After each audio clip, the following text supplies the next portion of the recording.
کیا آپ نے کبھی سوچا کہ ہمیشہ ایسا کیوں ہوتا ہے؟ ہمیشہ ایسا کیوں ہوتا ہے کہ ایک عیسائی نن جب اپنا سارا جسم ڈھانکتی ہے تو اسے بڑی عزت دی جاتی ہے کہ اس نے اپنے آپ کو ایشور کے حوالے کر دیا، پر جب کوئی مسلمان عورت ایسا کرتی ہے تو لوگ کہتے ہیں کہ وہ ظلم کا شکار ہے؟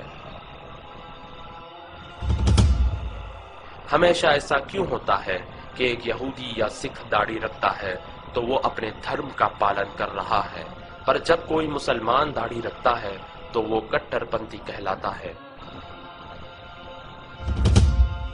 ہمیشہ ایسا کیوں ہوتا ہے کہ جب کوئی استری گھر پر سارا سمے بتاتی ہے، اپنے بچوں کا خیال رکھتی ہے تو وہ بہت بڑا بلیدان دے رہی ہے، پر جب کوئی مسلمان استری ایسا کرتی ہے تو لوگ کہتے ہیں کہ وہ چار دیواری میں قید ہے اور اسے آزادی ملنی چاہیے؟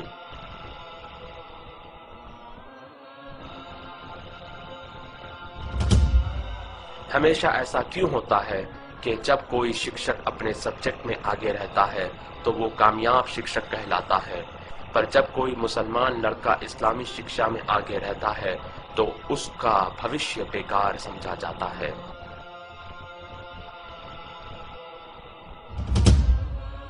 ہمیشہ ایسا کیوں ہوتا ہے کہ جب کوئی یہودی یا عیسائی کسی کا خون کرتا ہے تو اس کا دھرم نہیں بتایا جاتا، پر جب کوئی مسلمان کسی جرم میں پکڑا جاتا ہے تو اسلام کو بدنام کیا جاتا ہے؟ ہمیشہ ایسا کیوں ہوتا ہے کہ کوئی بھی لڑکی کسی بھی طرح کے کپڑے پہن کر کالج جا سکتی ہے، پر جب مسلمان لڑکی حجاب پہن کر کالج جاتی ہے تو اسے گیٹ پر ہی روک دیا جاتا ہے؟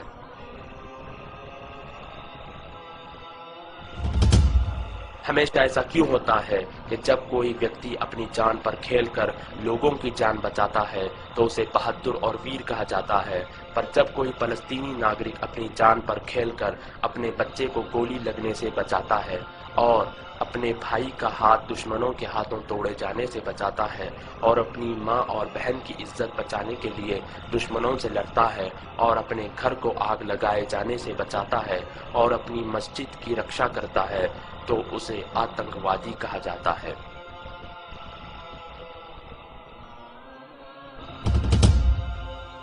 ہمیشہ ایسا کیوں ہوتا ہے کہ ہم کسی بھی پرکار کی سمسیا کے لیے کوئی بھی سمادھان لے لیتے ہیں، پر جب اس کا اتر ہمیں اسلام میں ملتا ہے تو ہم انکار کر دیتے ہیں؟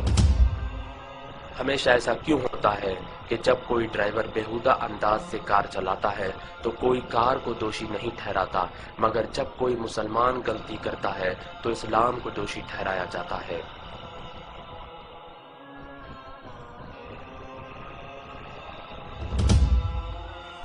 ہمیشہ ایسا کیوں ہوتا ہے کہ لوگ اخبار اور میڈیا میں بتائی گئی ہر چیز پر یقین کر لیتے ہیں مگر قرآن میں لکھی باتوں پر سوال کرتے ہیں؟ پر ان ساری چیزوں کے باوجود آج پوری دنیا میں سب سے تیزی سے پھیلنے والا دھرم اسلام ہے۔